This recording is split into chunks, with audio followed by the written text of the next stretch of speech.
अस्सलाम वालेकुम, आप देख रहे हैं के न्यूज़ एचडी। मैं हूं हारिस अली शाह गिलानी। चलते हैं आज की हम खबरों की तरफ।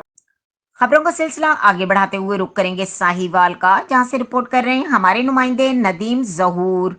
Benazir income support programme district Sahiwal की तरफ से अवाम उन्नास के लिए एक अहम ज़रूरी ऐलान किया गया। तफसीलात के मुताबिक deputy director Benazir income support programme Sahiwal madam Shazia Akram का कहना है कि जिन खवातीन को 8171 के जरिए 8,500 रुपए का पैगाम मौसूल हुआ है और उन्होंने अभी तक बेनजीर इनकम सपोर्ट प्रोग्राम से रकम वसूल नहीं की, वो जल्द अपने करीबी दफ्तर बेनजीर इनकम सपोर्ट प्रोग्राम से राब्ता करके अपनी रकम वसूल करें ताकि इनकी अगली किस्त को जारी किया जा सके। अगर किसी को माली इमदाद की हुसूल में किसी भी तरह की परेशानी का सामना हो तो वो हजरात Benazir income support programme office Sahiwal में राब्ता करें।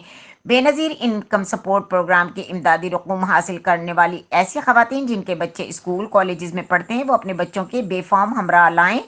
Benazir income support programme office राब्ता करें ताकि वसीला तालीम के तहत इनके बच्चों की रजिस्ट्रेशन की जाए और उनके बच्चों का वजीफा जारी हो सके। मजीद खबरों और अपडेट्स के लिए हमारे साथ रहिएगा। तब तक के लिए अपना ख्याल रखिएगा। अल्लाह हाफिज।